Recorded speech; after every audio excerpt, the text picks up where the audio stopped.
Mohamed, c'est à toi la parole. Tu es le chef d'orchestre. Très bien. Merci. Juste réduire le son. Voilà. Très bien. Parfait.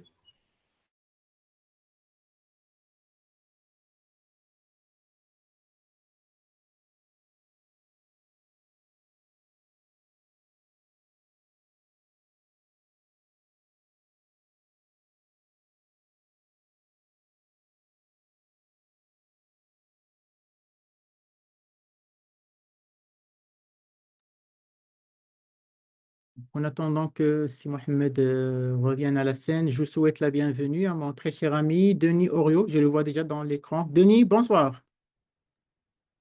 Bonsoir Mohamed, c'est un plaisir d'être ici. C'est plaisir de partager pour nous. Ça fait plaisir de te revoir après le congrès de Fès. Merci beaucoup en tout cas pour l'invitation. Très, très bien. Et bien sûr, ma très grande amie de tous les temps, Houda, tu es là. Bonsoir, Houda. Bonsoir tout le monde. Merci, c'est Mohamed pour l'invitation. Ben, c'est nous qui te remercions au nom de la Morocco aussi. Tu as toujours répondu favorablement à notre sollicitation. Donc, c'est moi qui te remercie et à titre personnel en plus. Gentil. Alors, Mohajed, tu es là. Alors, c'est qui devrait commencer? C'est toi ou Denis? Ouda, comment vous avez... C'est Houda. C'est C'est moi. Ouda. Alors, on va pas prendre plus de temps que ça. Donc, Ouda, je te cède la parole et tu vas pouvoir partager ta présentation. D'accord, alors je vais essayer de Voilà. partager. Mhm. Donc, est-ce que vous m'entendez bien? On t'entend très, très bien. Et la présentation, vous la voyez? Et la présentation arrive. Parfait. Si tu peux la mettre en mode diaporama et on D'accord. commence. Je réduis juste. Voilà. Alors, est-ce que c'est bon? Perfect. Go. Très bien. Donc, je tiens à remercier personnellement Monsieur le professeur Mohawi pour l'invitation. Je tiens à remercier aussi Denia de m'avoir permis de collaborer avec lui sur ce sujet. Donc, nous avons malheureusement raté l'introduction de mon ami Mohajir, mais je vais commencer par me présenter. Donc, c'est Dr Houda Oudjan, je suis chirurgienne pédiatre. Je suis aussi un membre de la Morocco-Sim, nouvellement, donc je suis toute contente. Et je me suis convertie à la simulation, enfin convertie. J'espère que je vais me convertir pour une bonne fois pour toutes. Et j'ai aussi un PhD en vigilance sanitaire. Alors, je laisse peut-être la parole à Denis pour se présenter.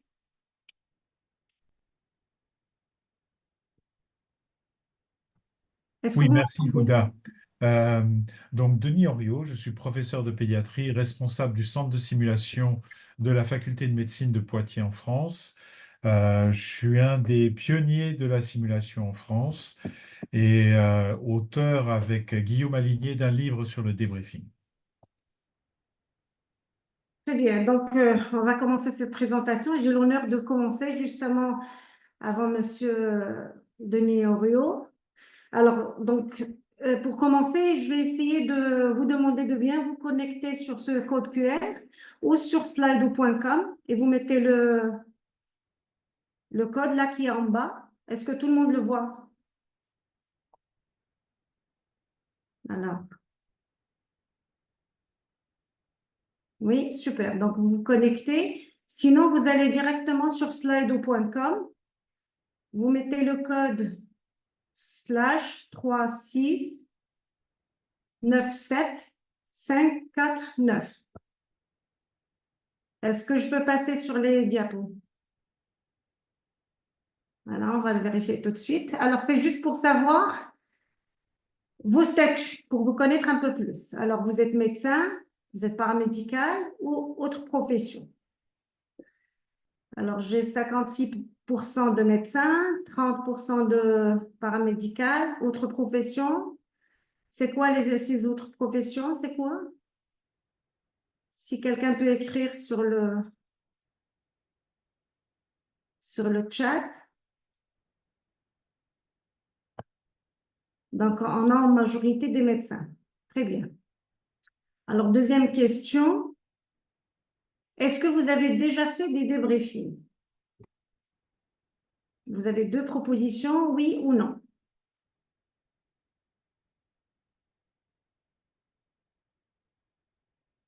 Je n'ai pas encore de réponse. Ça, c'était ma réponse à moi. Très bien. Donc, 89, 18, 82 qui ont fait des débriefings. Très bien. Alors, 25% n'ont pas fait de débriefing. D'accord. Donc, on passe à la diapo suivante. Alors, que représente pour vous le vocable débriefing?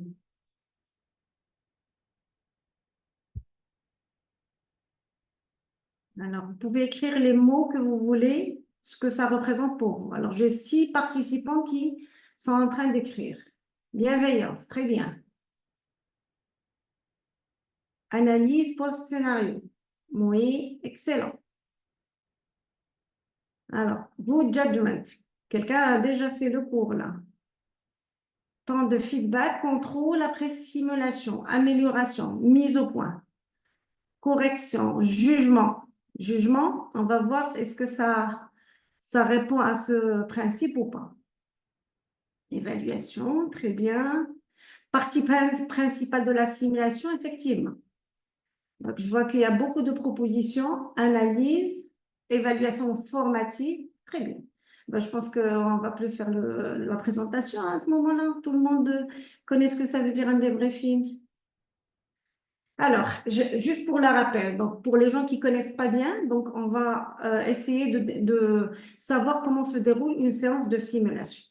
Alors, nous avons le pré-briefing au briefing, où le formateur va essayer d'introduire le sujet et le briefing, il va essayer d'expliquer à tout le monde ce qu'il aurait demandé. Et c'est une partie qui est pas très, très importante dans le sens temps, mais qui est aussi très importante pour sa valeur. Alors, la mise en situation et qui consiste à dérouler le scénario, c'est-à-dire qu'on va jouer cette action ou ce scénario et on voit sur la photo là les étudiants qui sont en train d'appeler au téléphone. Alors, le débriefing qui vient en dernier, mais en fait, c'est la pierre angulaire de la simulation puisque c'est à ce moment-là qu'on va effectuer une action qui est très importante. Et là, vous voyez comment on est assis, etc. Je vais passer très, très rapidement sur ça. Alors, je rappelle quand même la définition du débriefing, qui est un processus d'apprentissage qui est réflexif et intentionnel où formateur et apprenant. Est-ce que vous m'entendez? Oui, mais il est préférable que tout le monde ferme son micro pendant que tu parles, Ouda. Oui. Alors, je disais, donc c'est un processus d'apprentissage réflexif et intentionnel où formateur et apprenant réexaminent et analysent ensemble l'expérience clinique vécue. Donc, il doit répondre à certains objectifs, notamment partager l'expérience. Il va s'intéresser à exprimer les émotions, donc on leur demande d'exprimer leurs émotions. Il va viser à identifier les points forts et les points améliorés, et bien sûr tout ceci pour s'intégrer dans une pratique future, c'est-à-dire améliorer la pratique future. Alors, tout ceci se conçoit si on a une bienveillance. Et l'un des amis tout à l'heure a mis le mot bienveillance. Alors, comment on peut assurer cette ambiance bienveillante? Là, bien sûr, on voit que cette photo ne représente absolument pas l'ambiance bienveillante. On voit le professeur ou formateur qui remet justement sa casquette de professeur, qui est en train de pointer les gens du doigt, qui fronce les sourcils et les apprenants ne sont pas franchement contents. Donc, il faut faire l'inverse. À ce moment-là, il faut réserver un espace dédié à cette pratique. Il faut soigner la position des apprenants et des briefers. Il faut vraiment faire attention à ça. Il faut avoir un regard apaisant. Il ne faut pas leur faire peur. On n'est pas là pour ça. Il faut faire attention à la communication non verbale. Si on est en train de pointer des doigts, ça veut dire qu'on n'est pas très content quand on les accuse. Donc, il faut soigner cette communication. Il faut faire attention au temps utilisé, ne pas hausser le temps, mais ne pas avoir un ton monotone, comme ça, ils ne vont pas s'endormir. Il faut avoir un minimum de sincérité et d'honnêteté dans ce qu'on dit. Et bien sûr, il faut faire attention au langage qu'on utilise pour justement faire ce débriefing. Alors là, on voit clairement sur cette photo l'ambiance bienveillante qu'on retrouve et qu'on souhaite avoir tout le temps avec les gens qui sont autour, au même niveau et qui sont souriants. Là, c'est juste pour rappeler un peu les moyens de faire ce débriefing. Alors, un débriefing ne s'improvise pas. Bien sûr, il répond à certaines normes et certaines règles. Et nous, on utilise la méthode des 6 questions en W. Donc, qui va s'intéresser au why, pourquoi on fait ce débriefing, who, qui c'est qui va faire ce débriefing. Et là, on insiste sur le fait que le débriefeur doit être catalyseur, facilitateur. On va s'intéresser au where et au when, donc c'est immédiatement et le plus proche possible de la salle du scénario. On va s'intéresser aussi au pourquoi, qu'est-ce qu'on fait en fait. On va explorer les objectifs pédagogiques, mais bien sûr ne pas oublier les objectifs émergents. Et je veux dire par là que si le débriefing s'effectue normalement et que les gens répondent à toutes les questions, est-ce qu'on arrête le débriefing? Non, on peut voir émerger quelques petites choses à débriefer. Et bien sûr, comment on le fait? Il y a plusieurs techniques qui ont été décrites et ce n'est pas le sujet de cette présentation. Alors, je reviens sur le modèle de Rudolph. Pourquoi je l'expose là seul? Parce qu'en fait, ce modèle-là, il va explorer les gaps de performance ou les écarts de performance qui existent entre les actions qui sont réalisées et les actions qui sont désirées. D'accord? Mais ce qui est intéressant, c'est que ça permet également d'explorer les frames derrière ces actions, c'est-à-dire les connaissances. Il peut réaliser une action, mais on ne sait pas, est-ce que c'est juste le fruit d'un hasard ou c'est une action qui est bien réfléchie. Alors, je vais vous donner un exemple. On est dans une simulation avec plusieurs apprenants. Vous êtes formateur et observateur, donc vous allez être peut-être amené à débriefer. Alors, j'ai choisi une situation comme ça au pif, c'est le trauma crânien chez l'enfant, mais qui va présenter une dégradation de son G16. D'accord? Et les 2 apprenants n'avaient pas appelé à l'aide. Et je fais allusion à l'appel du réanimateur. Donc là, il faudra débriefer justement ce manque d'appel d'aide. Alors, comment on peut faire ça? Comment on peut procéder au débriefing? Est-ce que vous pouvez écrire sur le chat comment on fait ce débriefing? Des propositions. Par contre, je ne vois pas les questions, les propositions. Il faut que tu fasses passer le QR code, Ouda. Je l'ai enlevé. Il ne marchait pas. En tout cas, est-ce que quelqu'un peut lire les propositions? Alors, demandez le ressenti. Oui, très bien. Quoi d'autre? Mais comment on peut faire ça? Comment on peut réaliser ça? La fenêtre du chat. Les réponses. Tu peux les lire, si Mohamed, s'il te plaît, parce que je ne vois Oui, pas. oui, je m'en occupe. S'il te plaît. Se 2 ou 3 demande- propositions, pas plus.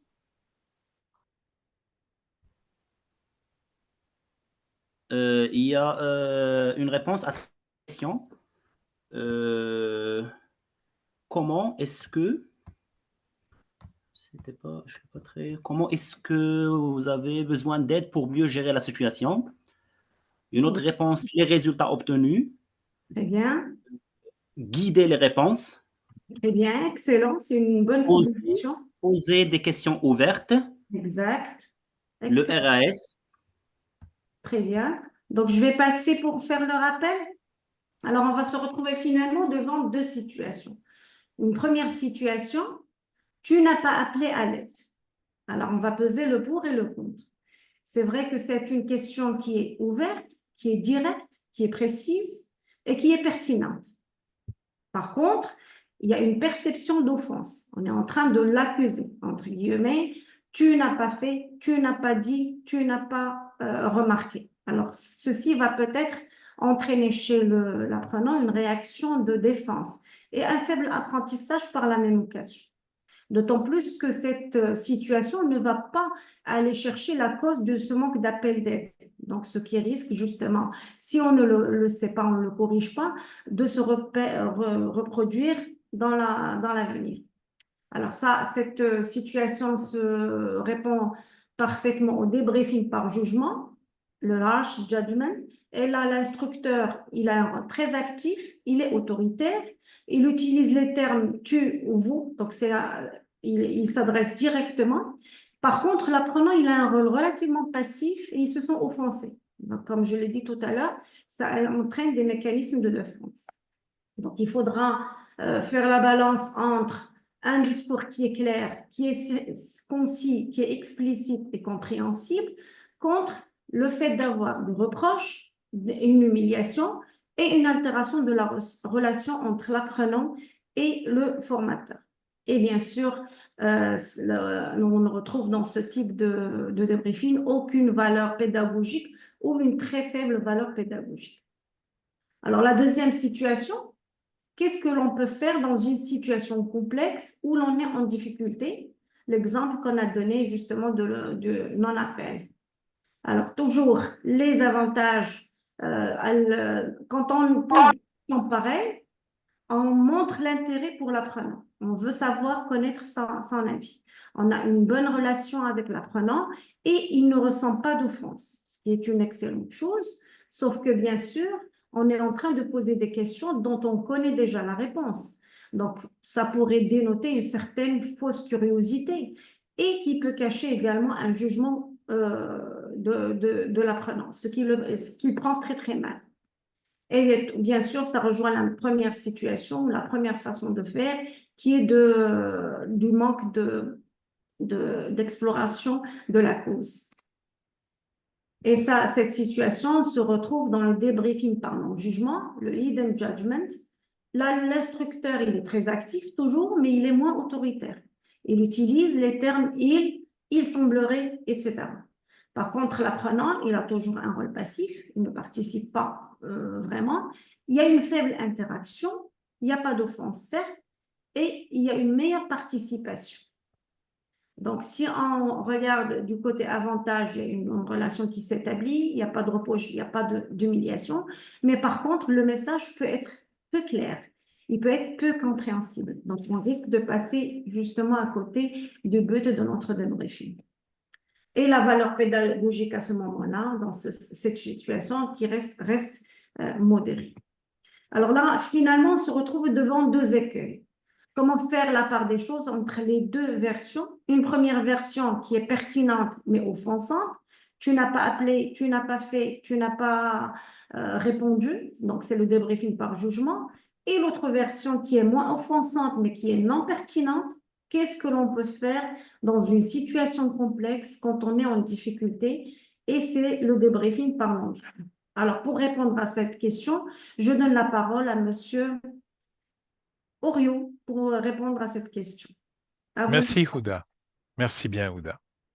Alors, avant de répondre directement à cette question, il faut bien comprendre que l'ambiance d'un débriefing par bon jugement, c'est de s'immerger dans ce débriefing par bon jugement. Et donc, il faut considérer des qualités de l'apprenant. Et le postulat de base, Basic Assumption de Harvard, est tout à fait intéressant parce qu'il résume un petit peu la façon dont les débriefeurs doivent considérer a priori les apprenants comme des personnes en simulation qui sont intelligentes, capables de faire de leur mieux, soucieuses et désireuses d'améliorer leurs compétences pour le bien du patient. Et derrière le mannequin, c'est le patient. Et les qualités du débriefeur doivent être nombreuses également. Ça doit être quelqu'un de curieux avec ce que l'on peut dire un investigateur cognitif, on va revenir là-dessus, utilisant beaucoup de questions avec bienveillance, respect, et qui est aussi responsable de la sécurité psychologique des apprenants, c'est-à-dire tout ce qu'on appelle safe container, donc publié par l'équipe de Harvard, avec une grande honnêteté, une grande transparence. Alors, il faut savoir que la compréhension initiale de ce qu'a présenté Houda est quelque chose que la compréhension initiale, c'était de dire les choses clairement, explicitement, était synonyme de traumatisme ou l'apprenant, avec le ressenti d'une offense. Et c'est la raison pour laquelle, après ce débriefing par jugement, en fait, les formateurs se sont dit, on ne peut pas continuer à faire du débriefing par jugement, et ils ont pensé que c'était le fait de dire les choses clairement, explicitement, qui entraînait le traumatisme. Et donc, ils se sont repliés sur le débriefing par non-jugement en considérant qu'il ne faut pas annoncer clairement les écarts de performance, mais simplement les suggérer habilement de façon à ne pas être offensant, mais du coup, on est moins pertinent. Et le débriefing par non-jugement est une modalité de débriefing qui est réactionnelle au traumatisme causé chez l'apprenant par le débriefing par jugement. Donc, historiquement, voilà comment les choses se sont passées. Diapo suivante. Alors, comment résoudre le dilemme qu'a présenté Houda, qui est un dilemme apparent entre ne pas être offensant, c'est-à-dire supprimer les inconvénients du débriefing par jugement, et pointer clairement les écarts de performance, supprimer les inconvénients du débriefing par non-jugement, et ne garder que les avantages de ces deux débriefings, c'est-à-dire cibler de façon pertinente les éléments à débriefer et éviter que le débriefing soit traumatique. C'est-à-dire aborder l'écart de performance de façon non offensante mais pertinente. Et pour ce faire, on est obligé d'utiliser un vocabulaire différent, une formulation différente, des précautions de langage différentes qui ont été fondées sur la communication non violente, découverte et publiée à partir des années 70 par Marshall Rosenberg et reprise par l'équipe de Boston, notamment Jenny Rudolph, qui a publié le premier papier en 2006 et qui l'a appelé le Debriefing with Good Judgment. Alors, c'est un élément, c'est une approche qui est très particulière. Il s'agit d'abandonner toute affirmation formelle fondée sur notre observation qui serait utilisée comme un levier pour contester ce qui a été fait par l'apprenant. Alors, là, on va intégrer en même temps dans cette approche une énorme prudence et une curiosité sans avoir d'a priori sur les raisons de ce qui a été réalisé, avec un ton apaisé, une voix neutre, où l'on investigue la raison de l'action qui aboutit à un écart de performance par une formulation tout à fait spéciale faite de 3 phrases. Ce que l'équipe de Boston appelle la molécule conversationnelle et ce que je préfère appeler la trilogie d'investigation cognitive. La première phrase fait référence à mon observation. La deuxième à mon argumentaire, c'est-à-dire mon rationnel, ce qui va justifier une interrogation ultérieure. Et la troisième phrase fait référence à mon interrogation pour comprendre la raison du choix qui a été fait par les participants de faire cette action et ce qui les a profondément motivés. Alors, il y a un certain nombre de remarques qui peuvent se faire.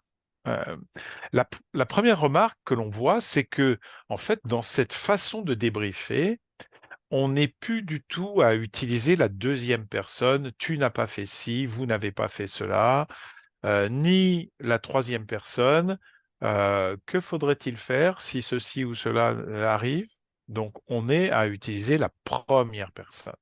Donc, c'est centré sur moi le débriefeur, moi l'observateur, moi le formateur. C'est politiquement incorrect. On utilise la première personne ou les pronoms qui s'y raccordent, c'est-à-dire moi, je, mon, mais et tout ça. Ça fait vraiment référence à ma façon de penser et on va se livrer quand on va faire état de son argumentaire. Et ça exprime sa grande curiosité qui va se prononcer par une question qui est pourquoi telle chose est-elle apparue, plutôt qu'une question « quoi ?» Que doit-on faire dans telle situation? Ou qu'avez-vous fait? Ou à tel moment, qu'avez-vous fait? Donc, qui sont des questions quoi? Là, on va essayer d'interroger en fait l'intention de l'action et non plus l'action elle-même. Donc, et non critiquer le fait qu'une chose n'a pas été faite ou réalisée, ou à demander de façon un peu hypocrite ce que l'on doit faire dans telle ou telle circonstance, parce qu'on connaît déjà la réponse. Alors, et donc, la base conceptuelle, en fait, du debriefing with good judgment, c'est celle-ci. C'est-à-dire qu'on a une intention que l'on ne connaît pas. Cette intention, elle est invisible. Elle peut être erronée, on n'en sait rien. Elle a mené à un processus qui est peut-être... Attends, Houda, attends. Reviens en arrière, s'il te plaît. Elle a mené à un processus inadapté qui a abouti à un résultat observé qui, lui, est en décalage par rapport au résultat attendu. Et c'est ce delta-là que l'on appelle le déficit de performance. Le facilitateur observateur va poser une première question et une première phrase, Houda, et il va faire état de son observation. J'ai observé, et il va décrire le résultat qu'il a observé. Le deuxième point, il va faire référence à son intention, à lui, c'est-à-dire son référentiel, l'intention qui aurait été adéquate pour avoir un résultat attendu adéquat. Et il va dire « je suis préoccupé » ou une phrase similaire de ce fait-là, et en étalant et en décrivant complètement le rationnel pour faire une action. Et le troisième élément, ça va être son questionnement, où là, il va interroger la raison, en fait, de cette action. Donc, nous allons voir maintenant comment formuler cette trilogie d'investigation cognitive. La première phrase, donc, vous avez constaté qu'il n'y a pas eu d'appel d'aide ou que l'appel d'aide a été très tardif, avec un préjudice pour le patient. Et donc, il va falloir pouvoir formuler quelque chose. Il s'agit d'un manque de quelque chose et souvent, dans simulation, ce que l'on peut observer comme écart de performance, c'est le manque de quelque chose. Et au lieu de dire « j'ai observé que tu n'as pas appelé », parce que là, on a une forme « ne pas » et « tu » en plus. Donc, deuxième personne plus « ne pas », c'est très, très offensant, même si on précède ça de « j'ai observé ». Donc là, il y a un risque d'offense. Ou t'est-il venu là à l'esprit d'appeler à l'aide, ce qui est un petit peu une question dont on connaît la réponse, ou j'ai observé qu'il n'y a pas eu d'appel d'aide, on va utiliser une autre formule qui est je n'ai pas observé d'appel d'aide, c'est-à-dire qu'on va endosser la forme négative pour soi-même et non l'attribuer à l'autre, car une forme négative est potentiellement offensante et je n'ai peut-être pas tout vu correctement. Alors, comment formuler maintenant la deuxième phrase? La deuxième phrase, eh bien, elle renvoie à l'argumentaire, advocacy en anglais, et on doit le formuler, alors là j'ai mis une formulation, mais il peut y en avoir d'autres, c'est-à-dire je suis préoccupé car pour moi c'est important de faire précocement appel à une aide extérieure quand on est en difficulté dans une situation complexe afin de pouvoir résoudre ces difficultés plus facilement. Cette deuxième phrase est cruciale. Voici un exemple de ce que l'on peut dire, hein. C'est la justification de l'appel d'aide pour moi. Et ça ne me concerne que moi. Bien sûr, c'est fondé sur des recommandations, autre chose, dont on ne fait pas état lors du débriefing. Cette phrase est très importante. On fait état de son propre rationnel, de son propre schéma mental, et elle nous autorise alors à interroger celui de l'autre. Et de ce fait, je suis authentique, je suis transparent, je dis ce que je pense, et je suis dès lors légitimé à interroger le rationnel de l'autre, l'apprenant. Enfin, la troisième phrase fait état de l'interrogation, inquiry en anglais. Alors là, on pourrait dire, première proposition, qu'en penses-tu? D'ailleurs, c'est la première qui a été publiée par l'équipe de Harvard. Alors, cette première, qu'en penses-tu ou que pensais-tu à ce moment-là ou qu'en était-il pour toi? Mais elle appelle à une réponse de satisfaction ou non. Bah oui, je pense que c'est bien, ou c'est adapté, ou bah, j'ai pensé à ça, donc je l'ai fait. Mais elle n'explore pas vraiment explicitement la raison de l'écart de performance. Deuxième proposition, euh, je voudrais savoir pourquoi tu n'as pas appelé à l'aide. Alors, bien sûr, on dit je voudrais savoir pourquoi, on fait état de notre interrogation, mais c'est entaché d'une formulation qui contient la deuxième personne, tu, et une forme négative, n'a pas appelé à l'aide. Et donc, ça va alourdir complètement la phrase qui ne sera pas du coup sentie comme une phrase bienveillante, mais comme plutôt quelque chose d'assez offensant. Elle est ambiguë de ce fait-là parce qu'elle contient une approche de curiosité, mais en même temps, une approche qui peut être offensante et reçue comme un reproche. Alors, il vaut mieux dire, troisième proposition, je voudrais savoir pourquoi, ou quelque chose d'équivalent, l'appel d'aide n'a pas été lancé ou n'a pas été initié ou n'a pas été une option entre vous ou une possibilité pour gérer cette situation.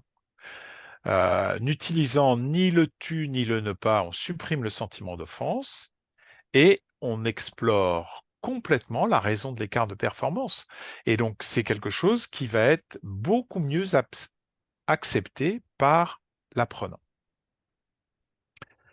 Et donc, vous voyez que la stratégie d'investigation d'un écart de performance, eh bien, elle repose sur I do AI, je fais de l'advocacy inquiry ou je fais de l'argumentaire interrogation, que l'on peut transformer en acronyme. I, le I pour identification de l'écart de performance, D, la demande, c'est-à-dire l'information et le consentement, c'est-à-dire, seriez-vous d'accord pour qu'on aborde le sujet de l'aide dans une situation d'urgence ou voilà, ou j'aimerais bien qu'on revienne sur l'aide extérieure dans une situation d'urgence, est-ce que vous en êtes d'accord? Et donc, information, consentement. Ensuite, l'observation. J'ai observé ou j'ai entendu, mais peut-être que, alors on peut mettre je dirais un doute là-dessus, mais peut-être que j'ai pas tout vu ni tout entendu. Ensuite, on passe à l'argumentaire, advocacy. Je suis préoccupé car pour moi ou ma crainte, c'est que. Et enfin, l'interrogation. Je voudrais comprendre pourquoi, je voudrais savoir pourquoi, je suis curieux de savoir pourquoi ceci a été réalisé. Dans cette pratique de débriefing par bon jugement, eh bien, l'instructeur devient vraiment un facilitateur, il est questionnant. Il ne pose aucune question dont il ne connaît déjà la réponse. Il utilise le jeu, tout est centré sur lui, mais il a des qualités de transparence, d'honnêteté, de curiosité. L'apprenant, lui, a une participation très interactive, très, très importante. Il ne perçoit aucune offense et la valeur pédagogique est élevée car on peut relever un schéma mental erroné et le corriger. On peut comprendre le mécanisme des erreurs ou des biais cognitifs en jeu et proposer des pratiques de sécurisation par la suite. Donc, c'est quelque chose qui va nous permettre de comprendre les mécanismes à l'origine de l'action. Pour finir, il existe plusieurs variations en fait, du débriefing par bon jugement. La première, c'est en gardant le je, le moi, le mon des trois propositions, des trois phrases, mais en changeant les verbes. Parce que les verbes qui ont été proposés par l'équipe de Harvard, j'ai observé, je suis préoccupé, je voudrais savoir pourquoi, eh bien, vous pouvez les changer et avoir des synonymes et ça va varier en fait votre discours lors du débriefing. La deuxième, c'est d'introduire un doute. On ne voit pas tout quand on est observateur puis débriefeur. Et en mettant, voilà, j'ai observé, mais j'ai peut-être zappé, ou mais j'ai peut-être pas tout vu, ou je n'ai pas entendu, mais peut-être que j'ai pas tout entendu non plus, et tout ça. La troisième, c'est un peu plus subtil, c'est en switchant les afférences visuelles et auditives sur la première phrase, notamment avec des apprenants débutants. Alors, les apprenants débutants, ils sont un peu fragiles, ils sont hypersensibles, ils viennent pour la simulation en première fois ou deuxième fois. Et donc, si vous leur dites, bah, je n'ai pas observé ceci ou cela, ils vont se sentir peut-être un petit peu précipités, là, après un peu saisis. Alors que si vous dites, je n'ai pas entendu parler d'appel d'aide entre vous, mais peut-être que j'ai pas tout entendu. Bien sûr, vous n'avez pas vu d'appel d'aide, mais vous déplacez en fait l'afférence visuelle sur une afférence auditive et vous valorisez le travail d'équipe. Et donc, ça peut être un élément extrêmement intéressant pour des jeunes apprenants de pouvoir, bien sûr, ils n'ont pas appelé à l'aide, mais de savoir qu'on peut discuter l'appel d'aide avant de prendre cette décision, ça peut être intéressant aussi de le faire. On peut développer quelque chose qui est la curiosité, c'est-à-dire même s'il n'y a pas d'écart de performance, on peut poser des questions. Parce qu'une action correcte peut être issue d'un schéma mental erroné et que finalement l'action a été correctement réalisée parce que on n'a pas trouvé ceci, on n'a pas fait cela, et donc l'action est tout à fait correcte. Et donc la curiosité va être éveillée parce qu'il y a peut-être quelque chose qu'a vu l'observateur, petite hésitation, un petit bruit anormal, qui va éveiller sa curiosité et il va poser les questions. J'ai observé pour moi et je souhaiterais savoir pourquoi. Enfin, dernier point, on peut inclure le débriefing par bon jugement dans une énorme boîte à outils qui va contenir plusieurs outils pour le débriefeur. Et ça, c'est extrêmement intéressant et ça s'appelle le Pearls et qui a été introduit par Adam Cheng et Walter Epic. Et donc, cette boîte à outils va être constituée du feedback direct, du débriefing plus delta et du débriefing par bon jugement, et qui vont se faire en fonction du temps accordé au débriefing, qui vont se faire en fonction du niveau des apprenants et qui vont se faire aussi en fonction de l'écart de performance. Est-ce que c'est un écart de performance pour lequel il y a un rationnel indiscutable, comme la dose d'adrénaline dans l'arrêt cardiaque, par exemple, où là, on va utiliser plutôt le feedback direct, ou est-ce qu'il y a quelque chose qui est plus à explorer parce qu'il y a une incompréhension ou une dualité ou une ambiguïté, où là, on va plus aller vers le débriefing par bon jugement parce qu'on veut explorer justement ces intentions particulières.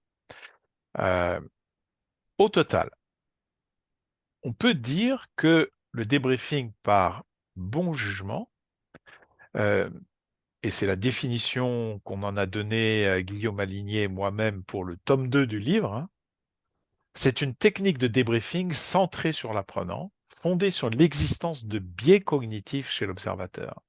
Deux biais cognitifs qui sont extrêmement importants. Le premier, c'est qu'il ne voit pas tout, il n'entend pas tout, et le deuxième, c'est qu'il interprète très vite. Et donc, l'observateur qui va faire le débriefing, utilisant une approche questionnante avec une communication non violente, motivé par une grande curiosité dans un climat de neutralité, donc on n'est pas du tout avec un ton accusateur, pour susciter dans une ambiance respectueuse et totalement bienveillante à l'égard des apprenants, une pratique réflexive de leur part. Parce que là, on les interroge, il va falloir qu'ils aillent puiser dans leurs ressources pour expliciter l'intention de leurs actions, afin d'analyser les raisons profondes des écarts de performance observés et de pouvoir par la suite les combler avec le plus de pertinence possible, parce que si on révèle finalement ces frames, ces schémas mentaux, eh bien c'est là où on peut les combler très facilement. En conclusion, le débriefing par bon jugement, eh bien vous l'avez compris, c'est une technique d'investigation cognitive qui est très pertinente et non offensante. Il mérite d'être utilisé dans les situations complexes. Bien sûr, ce ne sera pas la dose d'adrénaline ou des choses comme ça, pour lesquelles il existe une réelle interrogation sur les raisons des actions. Donc, un écart de performance qui porte soit sur les techniques, soit sur les comportements. Les deux peuvent relever du débriefing par bon jugement. Mais cette technique, comme elle repose beaucoup sur des formulations de langage, eh bien, elle mérite, comme tout, hein, comme toute nouvelle technique, un apprentissage et un entraînement pour pouvoir la maîtriser complètement. Je vous remercie de votre attention. Nous vous remercions de votre attention et nous serions heureux de pouvoir répondre à vos questions. Merci beaucoup. Merci, Dr. Poriou. Merci, mon cher ami, professeur Oubja. Effectivement, donc en débriefing, on dit to make or to break. Donc, c'est la raison pour laquelle je vais rapidement aller dans la fenêtre du chat, parce que je sais que tellement la thématique est assez importante, il y aura beaucoup de questions là. Et je prends la première question. J'ai déjà des questions là. Donc, qui vient du docteur Fouet et qui nous dit est-il légitime de ne pas vraiment souscrire à la basic assumption? Y a-t-il, à votre connaissance, d'autres courants de pensée que celui-ci aux États-Unis? Voilà, utilisé aux États-Unis. Il y a une autre question de la part du docteur Fouad. Alors, il dit, en termes de recherche transactionnelle, est-il nécessaire de continuer à mener des projets de recherche ambitieux et coûteux pour démontrer qu'un programme de simulation améliore l'outcome de nos patients? N'y a-t-il pas mieux à faire de notre énergie, par exemple, des études d'implémentation ou des études qui mesurent le ratio coût économique? Voilà. Donc, je ne sais pas, est-ce que vous voulez prendre toutes les questions, nos chers intervenants? On va peut-être prendre question après question. Houda, tu veux répondre à une des deux questions?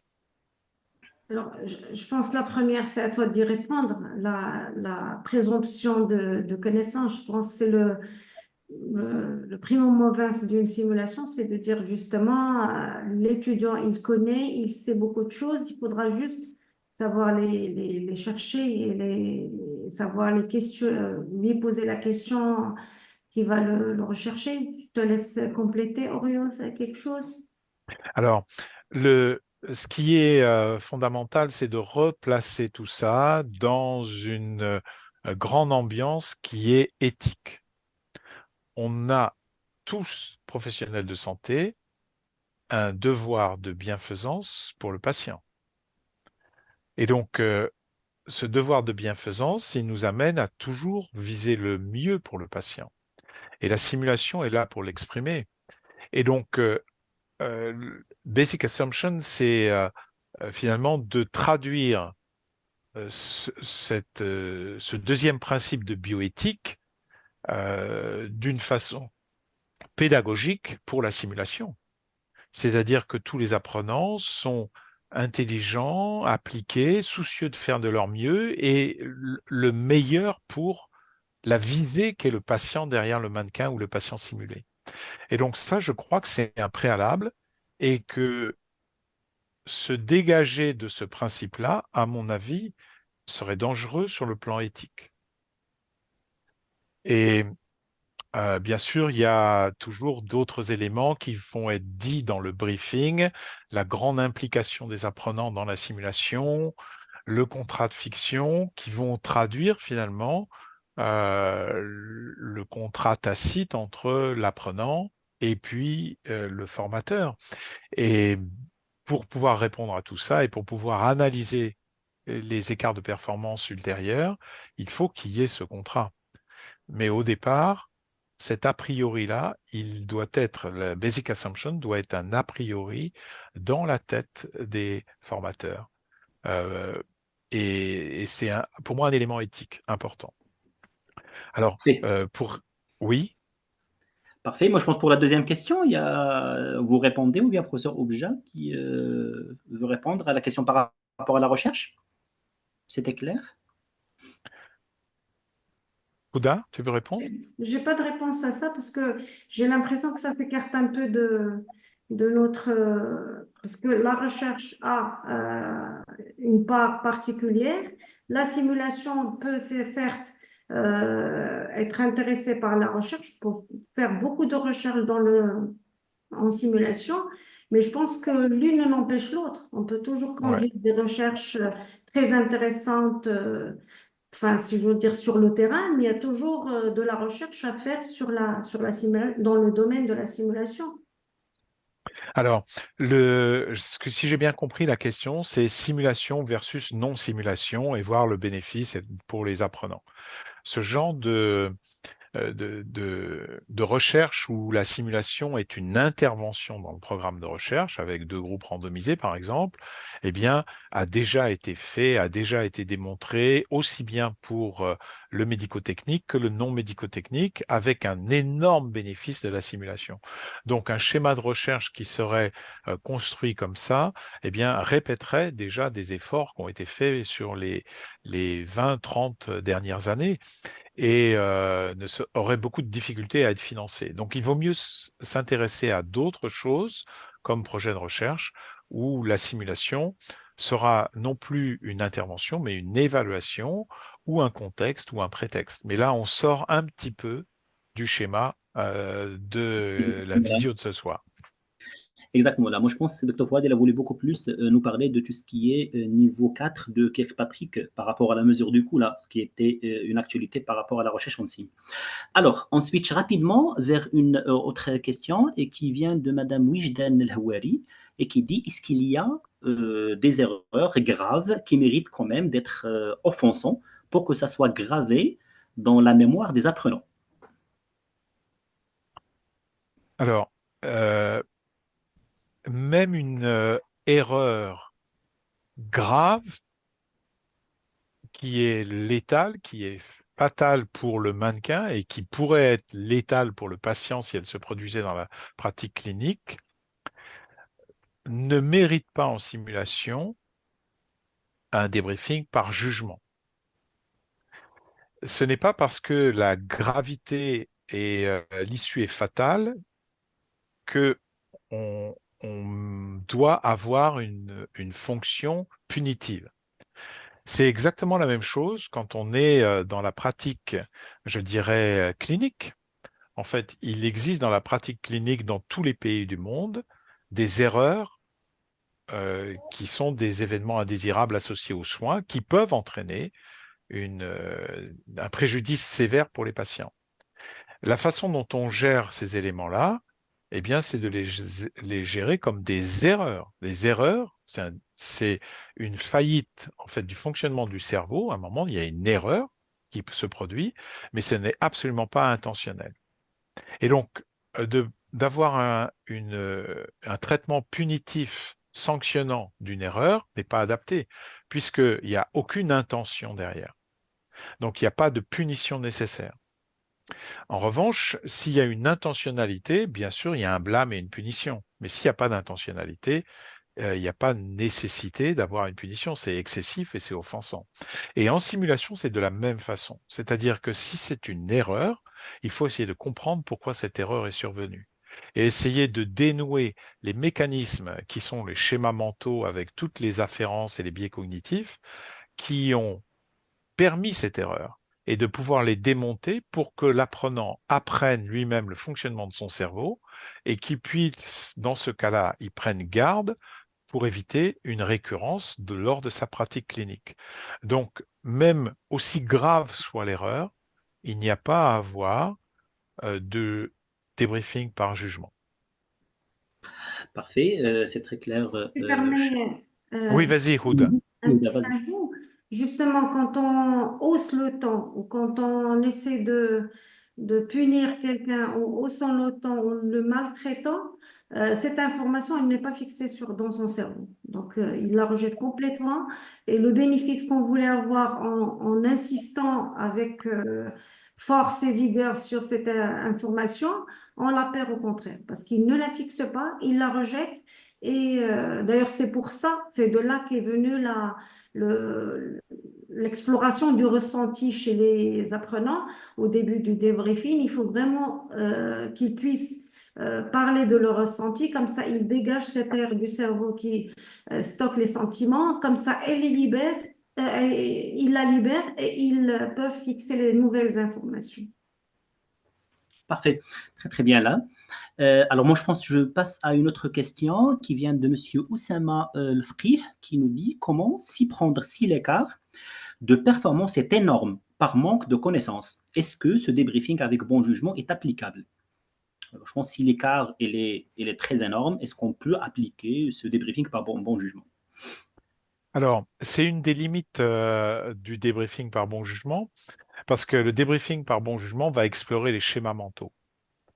Et c'est peut-être pas l'importance de l'écart de performance, mais c'est plutôt la méconnaissance totale. C'est-à-dire que si on se rend compte que finalement l'apprenant méconnaît totalement un domaine, aller poser la question pourquoi est non-sens. Parce que la question, on peut développer. J'ai observé, pour moi ceci, pour moi cela, je suis curieux de savoir pourquoi. Mais la réponse se dit, bah, je sais pas, je sais pas. Donc là, ça fait flop en fait. On n'arrivera pas à avoir un schéma mental. Pourquoi? Parce qu'il n'y a pas de schéma mental. Parce qu'il n'y a pas de constitution au préalable d'une modalité de référentiel en fait pour pouvoir justifier l'action. Donc là, il faut switcher lors du débriefing à une question quoi. Et c'est pour des jeunes apprenants, des débutants, des novices, où on va peut-être découvrir lors du débriefing que la question pourquoi est inappropriée et qu'il faut revenir à une question quoi pour aller tester leurs connaissances. Et je Ok. pense qu'il y a aussi une notion qui est très intéressante qu'il faut connaître, c'est justement adapter nos objectifs pédagogiques à l'audience. Si on s'adresse justement à des novices, il faudra baisser nos expectations. On fixe 2 ou 3 objectifs, mais vraiment très basiques. Et à ce moment-là, on peut les questionner uniquement sur ces objectifs.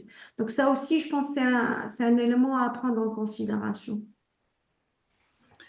Très bien, parfait. Donc, je passe à une autre question, comme ça, on peut profiter maximum de nos imminents intervenants là. Et je passe à une question de mon cher ami, professeur Boukat Abrahim, qui nous dit que le débriefing avec bon jugement est fort intéressant avec une valeur pédagogique, mais il pense que ça s'applique plus, ça complique beaucoup plus la tâche du débriefeur qui doit faire un grand soin de ses propos, doit réfléchir 1000 fois à chaque expression. Alors, qu'est-ce que vous en pensez? Alors, c'est comme toute nouvelle pratique, elle mérite un apprentissage et un entraînement. Donc, c'est peut-être la difficulté première que l'on constate quand on se lance dans le débriefing par bon jugement, c'est que c'est difficile, mais je peux vous assurer que c'est quelque chose qui est extrêmement satisfaisant par la suite et qui va, cette satisfaction va vous guider pour continuer à pratiquer le débriefing par bon jugement, parce que vous en tirerez un bénéfice de voir vos apprenants euh, ravis du débriefing que vous faites et mieux comprendre ce qui s'est passé et pouvoir ressortir de la simulation avec euh, un débriefing qui a été extrêmement pertinent et non offensant, pour lequel vous êtes assuré d'avoir débriefé tous les écarts de performance constatés et d'avoir pu tirer des conséquences sur les axes de progrès derrière. Ah, mais je suis d'accord avec le, donc le collègue qui pose cette question-là. Ça demande un effort pour le débriefeur. Il faut qu'il apprenne cette méthode-là et il faut qu'il s'entraîne. Et donc ça, c'est comme toute nouvelle technique. Parfait. Je pense qu'il y a une autre question qui vient de Monsieur Walid Razzouk. Comment mettre le point sur une erreur fatale faite par l'apprenant lors d'une simulation tout en restant dans good judgment? Je pense que ça a été, On en a déjà parlé là. non, ça a été déjà. Donc, comment mettre en valeur une bonne qualité, en l'occurrence le leadership, l'un des apprenants sans que les autres apprenants ressentent qu'ils sont jugés. Voilà. Genre, comment faire la part des choses chez l'un des apprenants sans que les autres se sentent jugés ou lésés. Voilà. Alors, je ne sais pas si j'ai bien compris la question parce que, en fait, à partir du moment où on veut mettre en valeur euh, chez un apprenant une compétence, pourquoi les autres seraient jugés? Euh, Euh, Je pense beaucoup plus, ça c'est par rapport à une dynamique de groupe, si j'ai bien Ok. compris la question. Voilà, la question de Monsieur Razzouk Walid. Mais si vous avez plus de précisions, Monsieur Razzouk Walid, vous pouvez les écrire et on peut répondre par la suite. Alors, je passe rapidement à une autre question. Comment encourager la réflexion rétrospective chez l'étudiant avec un bon jugement? Voilà. Comment encourager la réflexion rétrospective? Moi, je pense que c'est le output quand même là. Alors, c'est cette troisième phrase c'est cette troisième phrase questionnante qui est précédée de la deuxième phrase qui fait état du référentiel du débriefeur, une phrase qui est cruciale, parce que s'il n'y a pas de référentiel du débriefeur, il n'y aura pas je dirais, de référence pour se positionner par rapport à ce référentiel, et qui a été encore précédée de l'observation du débriefeur. Donc, c'est cette troisième question qui va enclencher la réflexivité de l'apprenant, mais précédée de l'exposé du référentiel du débriefeur. Donc là, il y a une réflexivité qui va immédiatement arriver parce qu'il va penser à quelle est l'intention de mon action, pourquoi j'ai fait ça. Très très bien. Alors, il y a Madame Zineb qui dit quand on pratique le micro-débriefing. Alors, le micro-débriefing, il y a plusieurs façons de le faire. Je ne sais pas si c'est ce qu'on appelle le micro-débriefing dans la simulation. Je crois Oui, comprendre ça. Oui. Est-ce oui, que c'est pendant la simulation? Alors, c'est une variation du débriefing, un genre de time-out qui est fait par le débriefeur pour interrompre le déroulé de la simulation et faire un micro-débriefing. Et à ce moment-là, c'est plutôt un feedback direct qui est fait auprès d'apprenants qui sont surtout novices ou grands débutants. Et donc, c'est pour les remettre sur les rails, pour éviter que finalement le scénario parte dans des voies transverses où l'histoire du scénario n'aboutirait pas. Donc, on ne peut pas utiliser le débriefing par bon jugement en micro-débriefing. Le débriefing par bon jugement ne peut s'utiliser que lors d'une vision du débriefing qui suit un scénario qui s'est tenu en entier et qui a été réalisé sans interruption par les débriefeurs, par l'observateur. Alors, il y a le micro-débriefing, en général, il est réservé aux situations de simulation de catastrophes ou de grandes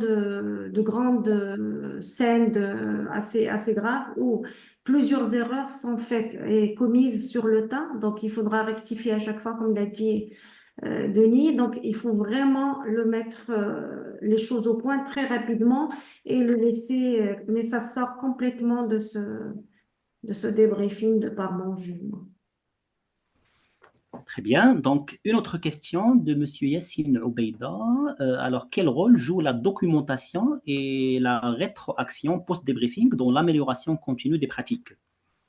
Donc, il veut beaucoup plus, il se pose la question sur l'utilité de la documentation, moi je pense, lors du débriefing de bon jugement, c'est ça? Alors, les recommandations, les avis d'experts et les consensus et toute la documentation, les articles, princeps et tout ça font partie de la boîte à outils dont on fera référence à la fin du débriefing, mais ne participe pas réellement au débriefing par bon jugement. N'importe quel débriefing doit pouvoir avoir à la fin du débriefing, après avoir posé des questions aux apprenants, est-ce que vous avez des questions? On a fini le débriefing. Eh bien, écoutez, si vous êtes intéressé, voilà la référence Princeps sur le sujet, voilà la vidéo qui retrace cette situation et elle est voilà, en accès ou je vous l'envoie sur votre boîte mail et tout ça. Donc, la documentation, ce sont des outils qui vont consolider le débriefing, mais tous les débriefings et pas seulement celui par bon jugement. Pour la rétroaction, si Oui. j'ai bien compris, ça renseigne sur l'évaluation de la séance, peut-être? C'est ce qu'il veut dire, Monsieur Yassine? L'évaluation de la séance? Je ne sais pas. Alors, sa question était précisément quel rôle joue la documentation et la rétroaction post-débriefing dans l'amélioration continue des pratiques. Je Je ne ne sais sais pas, pas est-ce que s'il veut dire rétroaction, c'est évaluation, parce que oui, il a répondu oui. Justement, il serait toujours intéressant d'avoir je ne dirais pas un feedback, mais l'avis des autres, comment ils ont vécu cette situation, est-ce qu'ils ont bien appris, comment ça s'est déroulé. C'est pour notre formation à nous. Ceux qui font le débriefing, je pense qu'il faut qu'ils s'évaluent, soit par les pairs, soit par les anciens, et ne pas oublier d'être évalués par les jeunes, justement, les apprenants, parce que des fois, on croit qu'on a bien fait la chose, mais on est surpris de trouver des avis très contradictoires. Alors, il y a je dirais un outil d'évaluation qui est connu et qui a été publié par l'équipe de Harvard, qui est le DASH, Debriefing Assessment for Simulation in Healthcare, et qui est relativement simple à remplir, qui peut être rempli par le débriefeur lui-même en auto-évaluation, par les apprenants qui ont été débriefés et par les apprenants observateurs. Et en groupant ces trois types d'évaluation, eh bien, on a une bonne évaluation de la tenue du débriefing. Oui, exactement, cher ami, docteur Denis. Effectivement, le DASH, ça a été utilisé dans une étude chez nous avec mes amis là, au Centre de simulation de l'Afrique de médecine pharmacie de Rabat. Et on a fait une étude pour une évaluation en matching. Ça veut dire en répondant au DASH entre les enseignants et les apprenants. Et on voit les points de convergence entre les enseignants et les apprenants là. C'est pour avoir une idée sur ce qu'on aura à améliorer dans les prochaines sessions. Alors, il y a une autre question. Moi, j'ai voulu poser une question, mais comme ladies is first, il y a docteur Khadija Guignane qui nous dit il n'y a pas moyen de pousser le débriefé à réfléchir sur l'action attendue et non réalisée sans l'évoquer explicitement. Alors, c'est je dirais la différence entre le débriefing par non-jugement ou le débriefing par bon jugement. Le débriefing par non-jugement, c'est d'essayer de se mettre à l'écart de l'action et du fait d'expliciter l'action qui a été mal réalisée ou omise ou tout ça, et de dire qu'est-ce que l'on doit faire dans cette situation, qu'est-ce que l'on doit appeler à l'aide ou voilà. Et donc de ne pas la nommer, mais de faire en sorte que les apprenants essayent de trouver finalement ce qui était attendu. Le débriefing par bon jugement pointe directement l'action. Je n'ai pas vu, je n'ai pas entendu à appeler à l'aide. Le problème n'est pas de jouer à la devinette, qu'est-ce qu'on aurait dû faire à ce moment-là? Le problème est de savoir pourquoi cet élément-là manque. Et donc, c'est complètement différent. Parce que si on remplit des cases simplement, il manque une pièce dans le puzzle. Alors, il faut la mettre. Voilà, on la met. Ce genre de raisonnement-là, je dirais, n'est pertinent que pour un novice ou un très jeune débutant en simulation. Parce qu'il est en train de compléter son schéma mental et il veut avoir toutes les pièces du puzzle réunies. Pour quelqu'un qui a déjà de l'expérience, la pièce du puzzle manque. C'est pas de lui dire, bah, là, il y a quelque chose qui manque, c'est quoi? C'est de savoir pourquoi, en fait, cette pièce manque. Et il y a peut-être une autre compréhension de la situation qui fait que cette pièce-là manque. Et donc, c'est ça qui est important. Parce que si on ne corrige pas ce schéma mental qui fait que cette pièce est manquante, eh bien, elle risque de manquer dans la pratique clinique qui va suivre. Et donc, ce n'est pas en disant il manque cette pièce ou quelle pièce manque que l'on va prévenir finalement une erreur qui va survenir dans la pratique clinique ultérieure. Il faut analyser pourquoi cette pièce est manquante.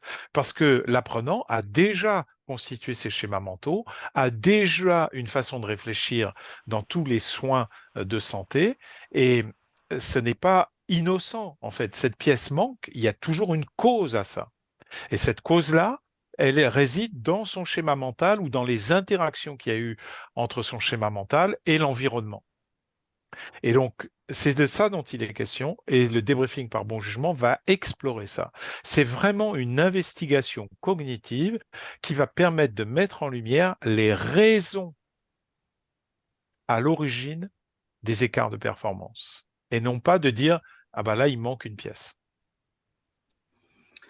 Très, très bien là. Alors moi, je profite de l'occasion là pour poser une question rapidement à Docteur Oriou par rapport à tout ce qui est neurones miroirs.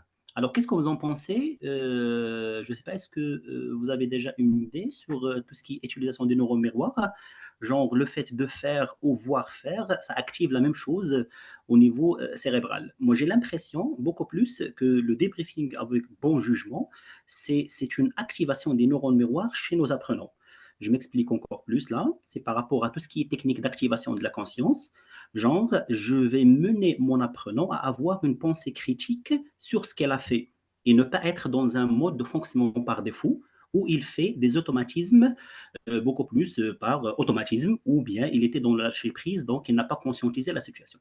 Très bien. Alors, qu'est-ce que vous en pensez par rapport à l'apport de l'hypnose dans le débriefing ou tout ce qui est technique d'activation de la conscience? Alors, j'ai aucune expérience dans l'apport de l'hypnose dans le débriefing ou autre méthode d'activation de la conscience. J'ai quelques écrits sur l'utilisation des méthodes de relaxation dans le débriefing, comme la cohérence cardiaque.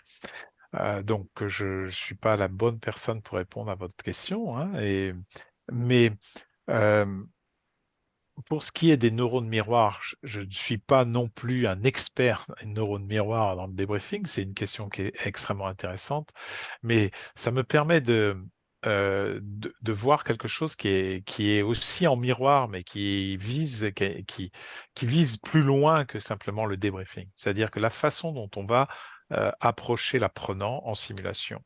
Et donc, la façon dont on va pouvoir dérouler un débriefing avec beaucoup de bienveillance, eh bien, c'est cette bienveillance-là qu'on va véhiculer à l'intérieur des cerveaux des apprenants et ce sont des jeunes apprenants ou même plus expérimentés, et ils vont repartir de la simulation avec un climat de bienveillance et on va diffuser ce climat de bienveillance. Et l'idée, c'est qu'il puisse se diffuser aussi dans la pratique clinique et dans l'analyse des événements indésirables et des erreurs qui ont pu survenir lors de la pratique clinique et qu'il y ait ce même climat qui puisse régner dans la pratique clinique. Donc il y a un genre de miroir où finalement la bienveillance va mimer la bienfaisance du patient.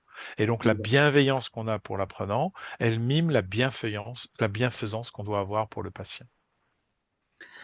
Exactement ça. Et moi, je pense qu'on est en extra time ou bien on est à temps. Et voilà, je prends une dernière question avant de rendre la parole à professeur Mohabi pour la clôture de notre webinaire. Alors, je prends la question de... Alors, je vais juste voir rapidement une dernière. La dernière est intéressante. Les défis? Les défis? Ou bien tout ce qui est automatisation du débriefing Huda? Plus loin, plus loin. Plus loin, ça veut dire les méthodes utilisées lors de la pratique clinique. C'est ça? Voilà. Très bien. Oui. Alors, vas-y. Est-ce que tu peux déjà nous répondre, Huda, à la question? Est-ce que cette méthode peut être utilisée Je en vais dehors de la poser la pratique? question. Ah, c'est Alors, toi? est-ce que c'est... Non, non, c'est pas moi. C'est pas Ok, moi. vas-y. Est-ce que cette méthodologie peut être utilisée en dehors de la pratique clinique, par exemple, analyse de dossier patient? Je pense oui, mais ça dépend comment on va conduire cette analyse de dossier patient. Si on est un petit groupe à analyser les différents dossiers, on va analyser dossier par dossier. Ça va être ça notre patient. Et on va conduire notre simulation et on va débriefer. Donc, je pense que ça pourrait s'appliquer à beaucoup de situations. Qu'est-ce que tu en penses, Dani? Alors, je pense que la méthode de débriefing par bon jugement, elle est utilisable partout, en fait, dans la vie professionnelle, mais également dans la vie personnelle. Je l'ai utilisé plusieurs fois dans ma vie Exact. personnelle et c'est quelque chose qui est extrêmement pertinent et qui change les relations entre les personnes qui vivent sous le même toit. J'en dirai pas Exactement. plus. Exactement, exactement, cher ami, docteur Dinis Oriou. Effectivement, c'est ce qu'on a appris en simulation a servi beaucoup plus pour nous dans la vie personnelle, dans tout ce qui est interaction avec nous-mêmes, pas qu'avec les autres. Donc, on arrive quand même à avoir une interaction saine à l'intérieur, à conscientiser ce qu'on est en train de faire, bien avant d'avoir des relations saines. Alors, bien avant de conclure et rendre la parole au professeur Mouhawi, je vais terminer sur une note qu'on utilise dans le débriefing. Pour tout le monde, on est une cinquantaine de personnes en un seul mot. Qu'est-ce qu'on a retenu de ce webinaire? Allez, je veux bien exploser la fenêtre chat en un seul mot. Alors, est-ce que tout le monde il peut nous écrire? Qu'est-ce qu'on a retenu en un seul mot? C'est bon. Alors, le tutu, c'est bien. Le tutu, le dash, c'est très très bien. Bienveillance, c'est très très bien. Positivité, bon jugement. Investigation, oui. Merci, Monsieur le comte. Ouais, exactement là. Super. Bon jugement, utiliser je dans le débriefing, oui. Super, très bien là. Parfait. Alors, moi je pense que. J'insiste sur le mot s'entraîner, quelqu'un l'a mis. Alors, c'est Ouais, Anna Shliah. très bien. S'entraîner, bien sûr, pour Excellent. être beaucoup plus performant là. Très, très bien. Alors, de ma part, je vous remercie, docteur Dinis Oriou. Je vous remercie, cher ami, professeur Houda Oubja. On a vraiment appris beaucoup de choses aujourd'hui avec vous. C'est sûr et certain qu'on aura, Inch'Allah, d'autres occasions pour échanger de nos pratiques. Et je passe la parole à mon cher ami et mon cher maître, professeur Mouhawi, pour la clôture de ce webinaire. Merci beaucoup, Mohamed. Merci. Merci Mohamed, tu es avant tout un grand ami. Merci pour ta superbissime modération. Donc, je remercie en ton nom et au nom de tous les participants, mes très chers amis Denis et Ouda. On apprend tout le temps, tout le temps, tout le temps avec eux. Donc, merci beaucoup, on a de la Maroc aussi. Mais vous nous avez vraiment enchantés par cette très, très belle diapo, très belle présentation. Donc, à vous toutes et tous, donc, on va se donner rendez-vous pour le 4e webinaire au mois d'octobre. Donc, on aura l'honneur d'accueillir M. Tim Willett, c'est le président de Simulation Canada. Il va nous parler de la simulation translationnelle. Et au mois de septembre, on vous propose une surprise, un webinaire à distance. Je vous en dis pas plus.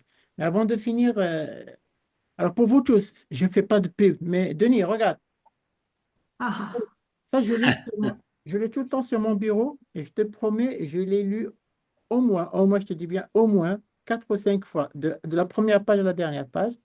Il est plein de, voilà, je note tout, il est plein de fluorescents et tout. Je l'ai presque appris par cœur. Donc, vraiment, chapeau pour cette très, très belle prestation.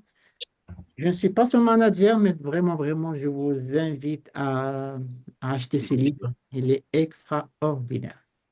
Et en français en plus, si vous n'êtes pas à l'aise avec l'anglais. Donc, Merci le beaucoup. livre, ça s'appelle La simulation en santé, le débriefing clé en main. Voilà. Merci beaucoup et je te ferai une très belle dédicace, Mohamed. Ouais. Moi, moi aussi. Moi, je l'ai acheté, moi aussi. très bien. Ben voilà, merci à toutes les personnes qui nous accompagnaient de la France, de la Pologne, de la Tunisie, du Congo-Brazzaville, du Congo-Kinshasa, du Mali, du Cameroun, bref, au moins une quinzaine de pays différents. Merci Denis, merci Ouda, merci Mohajir, et très bon fin de Merci soirée. Mohamed, merci Houda et merci à la Morocco Sim pour toute Merci. cette organisation. Bye bye. Merci. Bye bye.